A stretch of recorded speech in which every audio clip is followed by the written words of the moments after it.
I want to talk about some Love After Lockup updates. First, starting off with Kurtis. He was arrested for taking another man's life, and this is at least like a year or so ago, or probably even longer than that. And he ended up pleading not guilty and took it to trial. Well, the jurors ended up finding him guilty, and he was sentenced to 35 years in prison. So the police department shared this press release where they said on July 5th of 2024, King purposefully ran over 35-year-old Ellis Smith, a father of 9, after a disagreement over the purchase of a bicycle. After running Smith over, King picked up the bicycle, put on top of his car, and drove off.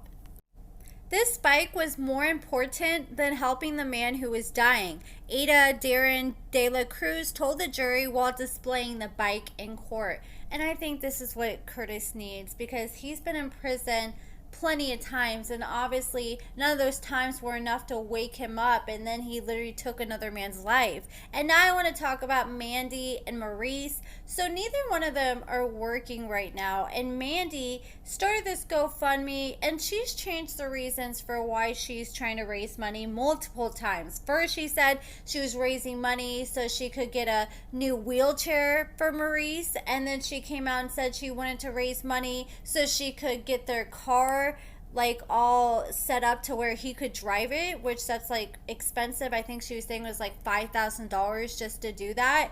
And then now she claims that she is trying to raise money so she can move her daughter and Maurice out of Los Angeles, because she feels like Los Angeles is not safe for her family. So she has started a TikTok and really been posting over there and sharing her story. And I've noticed she's still promoting her GoFundMe on her TikTok, but on Instagram she's mainly trying to get people to send her money on Cash App now.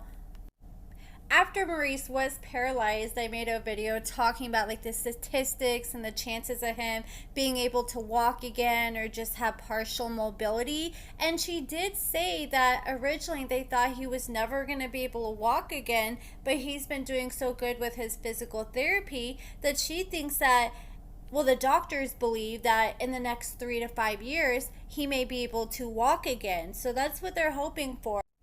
Next, I want to talk about Zeruiah. I had somebody send me this family photo that was posted on July 14th, so not even a little over 12 days ago.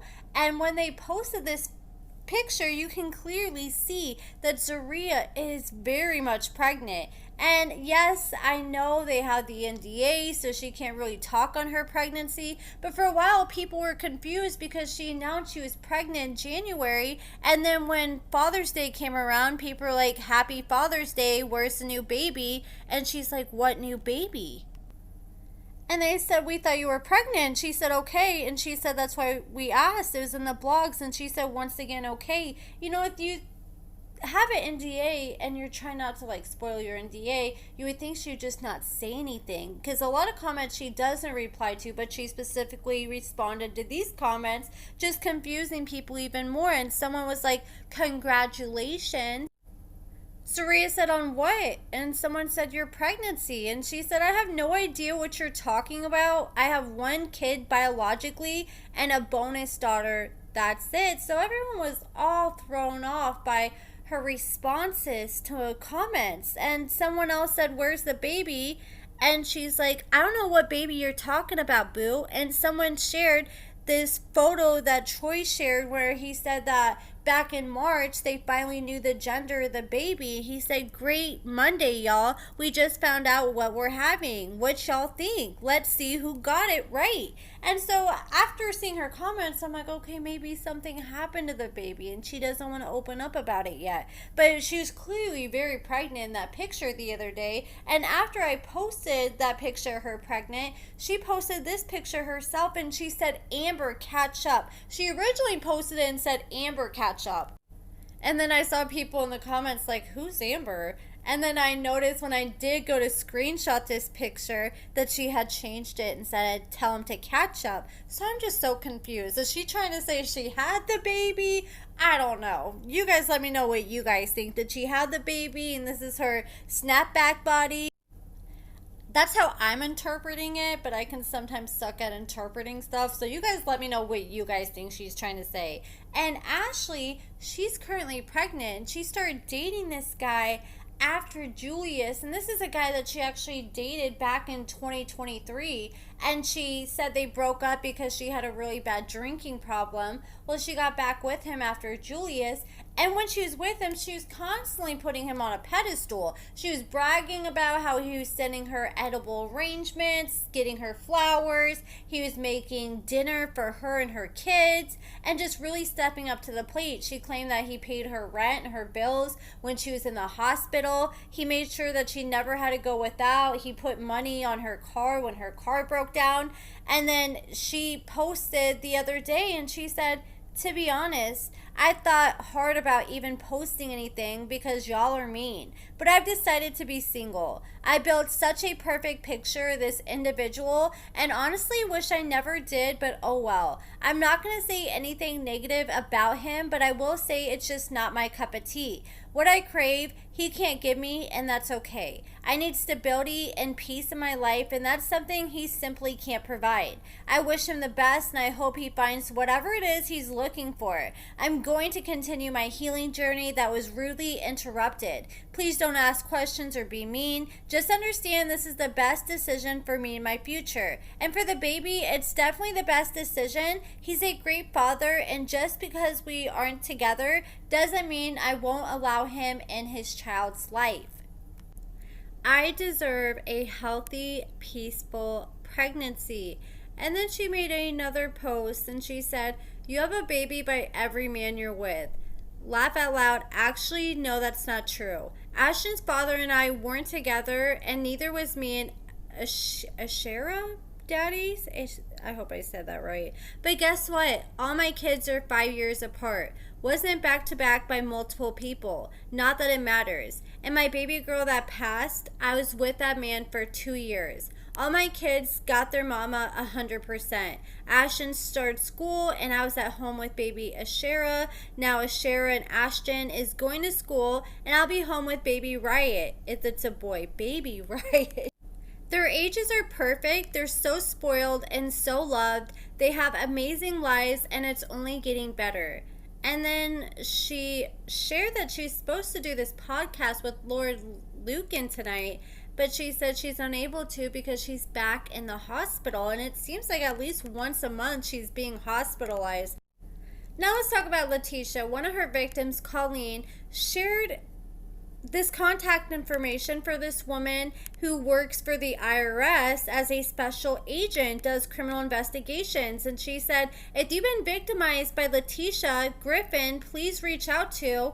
And she shared like the phone number and the email and all that. I can't share it because of YouTube guidelines. Even if it's public information, YouTube doesn't like when I share phone numbers. So if you want that information, you can go to Colleen's Facebook page. But someone actually slid in the comments and said, damn, she got me and I don't even have any way to prove it. I paid her on Cash App years ago for services. So Colleen said, do you have any records of your Cash App? And lo and behold, there is a Cash App receipt where this person sent Latisha $1,200 back in 2021 and said Latisha never followed up on services. You know, I'd be curious to know how much money she's gotten total out of people, because I know like she got $11,000 out of Colleen, she got $1,200 from that person. I know another person she got for $5,000. Like, she has to be stopped. I've seen people get in trouble doing things similar to Latisha. They went to court and the judge ordered them that they couldn't do business anymore. They stripped their license, even though I don't believe she's a licensed tax accountant or anything. But she should be barred from doing business after how many complaints that she has had on her. And this person did say that they're going to look for the emails they had between them and Latisha and actually contact this special agent. Then Colleen shared a big update on her case with Latisha. She said after an important call with an important person, a plea deal needs to be in by the end of August. At the end of the day, I just want justice and or accountability for the community of victims, and of course a stop to the out of control madness. And I think Latisha taking a plea deal is honestly in her best interest because she doesn't have any proof that she followed up with services with Colleen. So she tries taking this to trial. I don't think she's going to be very successful. Then this next post is the perfect example of Instagram versus reality. So Latisha made this post of her dressed up for court today, and she said, stiletto wearing felon who walks in like the judge, the jury, and the verdict. And Colleen said, quit lying. You walked in the hallway and you sat down like a statue. You didn't even have enough courage to even look at your victims. Then you asked your newest court-appointed attorney to move to another hallway because we were listening. You ended up asking her to also handle the hearing for you because you're too weak to face the judge. Literally, in my last video talking about the latest Love After Lockup updates, we talked about Latisha talking about her new hustle where she was gonna start. She said she's not going to provide legal advice, but she's pretty much like going to give tips and recommendations on what people should do in their cases and like go through their paperwork and stuff like that. This would have been her perfect opportunity to get some practice and show everybody what she's really made of. But that's it for this video, guys. Let me know what you guys think about everything in the comments below. Give this video a thumbs up, subscribe, and thank you guys so much for watching.